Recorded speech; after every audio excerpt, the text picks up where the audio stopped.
everyone, this is Dr. Garima, one of the mentors of StudyMedic, and today I'm here to kickstart your MRCOG Part 2 preparation with our Kickstart series initiated by StudyMedic. So the aim of this series is to include all the modules and cover important topics of each module one by one. I hope you all go through it and you find it really helpful. So we will start with a quote that we all feel that our life is difficult because we really do not appreciate the little things that come easily in our way. So let's from today start appreciating all small things that come our way. Now in this gynecology module, what all topics are important which have to be covered? These are ovarian cyst. We have guidelines on management of prepubertal ovarian cyst, premenopausal and postmenopausal ovarian cyst management. So this is a topic that I will be covering today. The other important topics that you have to go through include endometrial hyperplasia, PMS, chronic pelvic pain, fibroids, uterine artery embolization, amenorrhea, and guidelines on heavy menstrual bleeding. So the tips and tricks to master this module include you have to be thorough with the guidelines, be it NICE, GTG or the TOG articles. You have to make last minute revision notes because at the last time of the exam it is difficult to revise the entire guidelines. It is always good to pen down important points and read them before you go for the exam. Then there are very simplified versions of the flowcharts that are available in the guidelines and the TOG articles. Take screenshots and pictures of these and keep them for revision for your last minute revision because there are many questions which are asked on these topics. And read, repeat and revise. So revision is a key to success. You have to read it again and again and revise it again and again if you want to succeed in the exam. So coming to today's topic about the ovarian cyst management, we'll start with how do you manage the ovarian masses in a premenopausal woman.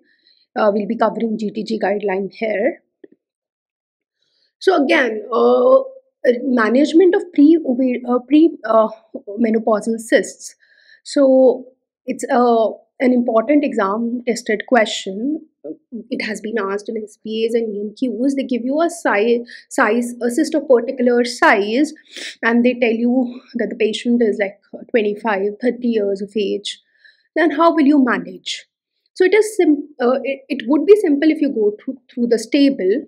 So if it is a small cyst, that is less than 5 centimeters, simple ovarian cyst, then you really do not need to follow up these cysts because they generally resolve on its own within the 3 menstrual cycles.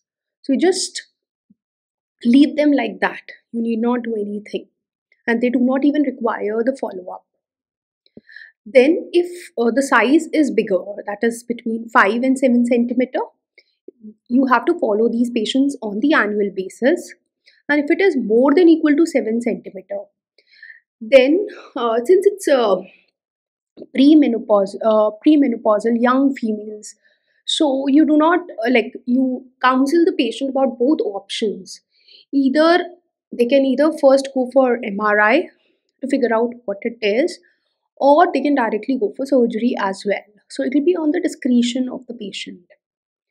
Now in all these 3 categories, you see I have not mentioned the role of this combined oral contraceptive pills because actually the use of COCs, they do not promote the resolution of the functional ovarian cyst, and this management is particularly for the simple cysts. I hope this clears all your doubts on how you manage a cyst in a premenopausal woman. Then about management of ovarian cyst in postmenopausal women, we have a guideline, the GTG. So important concept which is tested in your exam is about calculation of the RMI.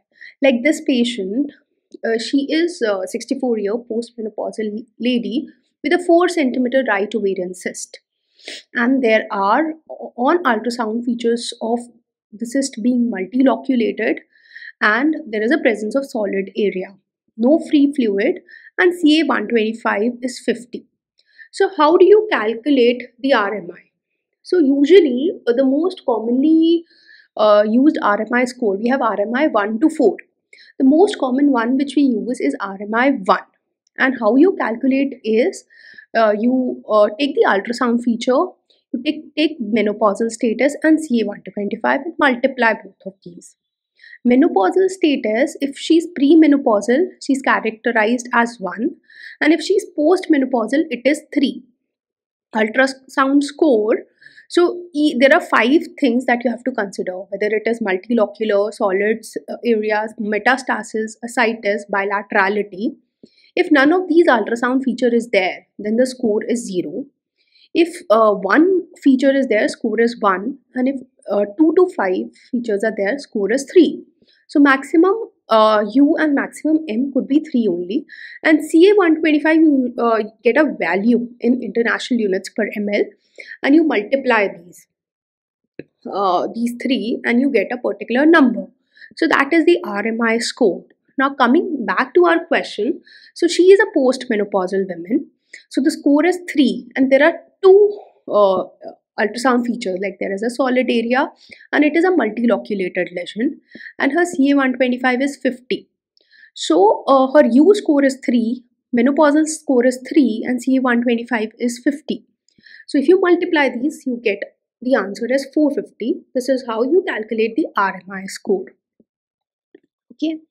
Then again, a important exam tested question is, how do you go about managing cyst in postmenopausal females and based on the RMI score?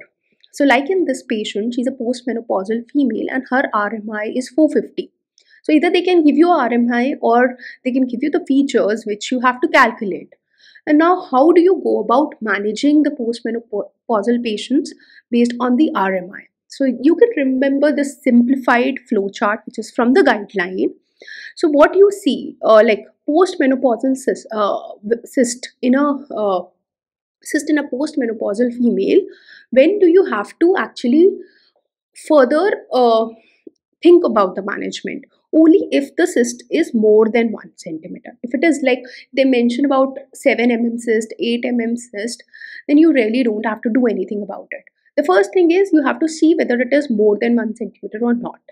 Second thing is you have to calculate the measure the CA125, and then based on the CA125 you calculate the RMI score. Okay, now based on the RMI score, so here the cutoff which we take is 200. So if the RMI is more than equal to 200, like in our case they had given the RMI of 450. So now what you do, you have to do, before sending to the multidisciplinary team, you have to order a CT scan for these patients of abdomen and pelvis to look for distant metastasis. And then after that you get an MTT review, and the management here would be surgery only. And decision who would do the surgery would depend whether there is high likelihood of malignancy or low likelihood of ovarian malignancy. In case there is high likelihood of ovarian malignancy, then it has to be done by gynecological oncologist, and if it is low likelihood, then it can be done by suitably trained gynecologist. And you have to do the entire staging laparotomy, where you do total abdominal hysterectomy, bilateral salpingophrectomy, you take peritoneal washings, okay, you do a mentectomy. So entire staging has to be done, and it should be a laparotomy. Staging surgeries, you always do laparotomy and never laparoscopy. Then again coming to this question, so her postmenopausal RMI 450, cyst size is more than 1 centimeter. So here you have to, the best answer here is laparotomy. Okay. Then we have discussed how you manage if the RMI is more than 200. Now coming over to if there is RMI score comes out to be less than 200. That means the patient has low likelihood of malignancy. Then how do you manage? Then you have to look for these 5 features, whether the patient is symptomatic, if the cyst is non-simple, size if it is more than 5 centimeter, multilocularity or bilaterality. If any of these, this is important, any, even one of these feature is there, then you consider surgery. And what surgery? Because you have to be a little aggressive if the patient is old, because the chances of cancer development in elderly is more. So you are generally more aggressive in these patients. So consider for surgery, and what is the surgery that you do? You do bilateral salpingo-oophorectomy, and this can be done laparoscopically because there is low risk of malignancy. Then in case none of these features are there, that is, the patient is asymptomatic, the cyst is simple, size is less than 5 centimeter, it is unilocular, unilateral, then you can consider for conservative management. And what does conservative management means? It just means that you will observe the patient and reassess them after 4 to 6 months. After 4 to 6 months, you call them for follow-up and you check for 2 things. Again, you have to check for CA125, and transvaginal scan is must. If the cyst is big, you can combine it with a transabdominal scan. Now, after 4 to 6 months, if the patient comes with these reports, then how do you further manage? If the cyst resolves, well and good, you discharge the patient. If the cyst is persistent, then you have an option and to reassess again after 4 to 6 months. That is approximately 8 to 12 months. You can just follow up the patients with the cyst, the characteristics. There are no characteristics which are concerning for us. And then in case after 4 to 6 months, if it is again persistent, then you can individualize. Either you can discharge the patient or you can consider for the intervention. Intervention would be surgery, that is laparoscopic bilateral salpingo-oophorectomy. In case there are change in features, you consider intervention, that is surgery, laparoscopic salpingo-oophorectomy. So this is briefly about the management. There are n number of questions on this topic. They give you various scenarios. They'll tell you, mention the CA125, mention about the features, and then they ask you what will be your further management. If you remember the simple flow chart, you'll be able to answer all the questions on this topic. Okay. So now coming over to the last topic, ovarian cysts in children and adolescents. So in children and adolescents, mostly what you see is the etiology in these cases is increased AFP and maternal estrogen and HCG from the placenta. Most of these are benign, and half cases are diagnosed between the age of 6 to 13 years and 1/3 of the cases between 14 to 19 years. And most common of these are germ cell tumors, which are usually diagnosed between first and second decades of life, and these are mostly asymptomatic. So these are the various ovarian cysts. So they could be benign, which are majority in children and adolescents, and malignant are rare. So benign include, mostly they are simple cysts. Complex cysts include mature cystic teratoma, endometrioma, gonadoblastoma, serous cystadenoma, mucinous cystadenoma, adenofibroma, ovarian torsion, tubo-ovarian abscess, para-ovarian cyst. And malignancy includes X-cord stromal tumors. Most common of these are juvenile granulosa cell tumors. Others could be Sertoli latex cell tumor, germ cell tumors like dysgerminoma, yolk sac tumor, embryonal carcinoma, polyembryoma, immature teratoma, and epithelial like serous adenocarcinoma and mucinous adenocarcinoma. So most common symptoms of these are usually they are accidental or incidental finding, or they present with pain. Other features are generally less common. Then again, important exam tested questions. They give you tumor markers and they tell you what is a neoplasm which is associated with it. So this you have to remember that alpha fetoprotein is associated with the immature teratoma, Sertoli latex cell tumor, yolk sac tumor, embryonal carcinoma. HCG is raised in dysgerminoma and embryonal carcinoma, LDH in dysgerminoma and immature teratoma, CA125 in epithelial tumors like serous cystadenocarcinoma, then CEA in epithelial like mucinous adenocarcinoma, then estradiol in juvenile granulosa cell tumor, testosterone in Sertoli latex cell tumor. So again, important exam tested question is about the IOTA, that is International Ovarian Tumor Analysis Group. They have given a criteria to characterize benign and malignant ovarian masses in these young patients. So what are the various B rules and the M rules? So B rules, if it is unilocular, the solid component with largest being less than 7 mm, if there are presence of acoustic shadowing, smooth multilocular tumor with largest diameter less than 10 cm, and absent blood flow on the Doppler.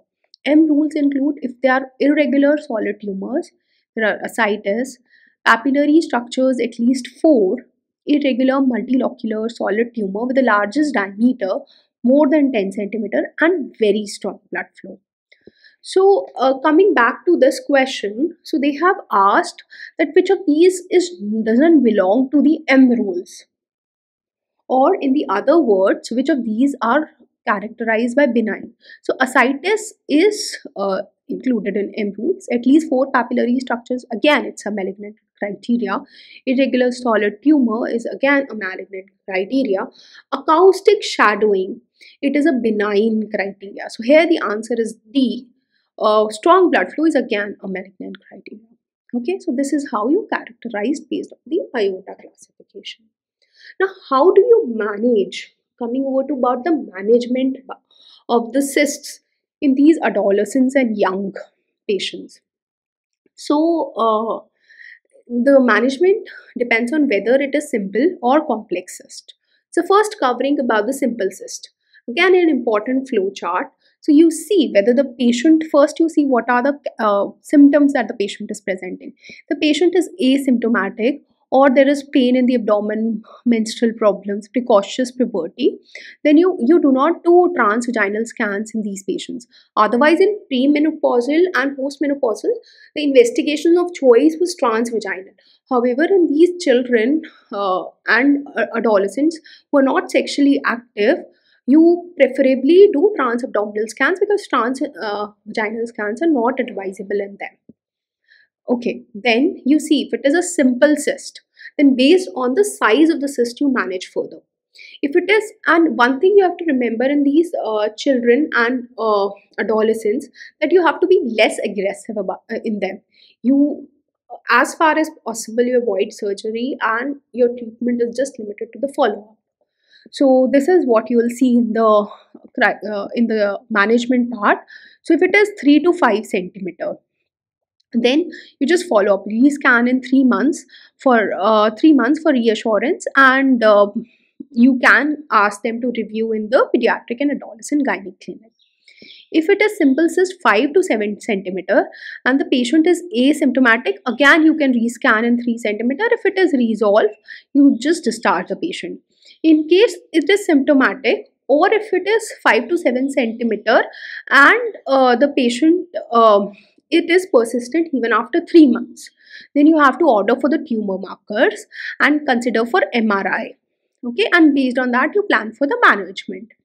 If it is more than 7 centimeter, then you can consider for, you give both options to the patient.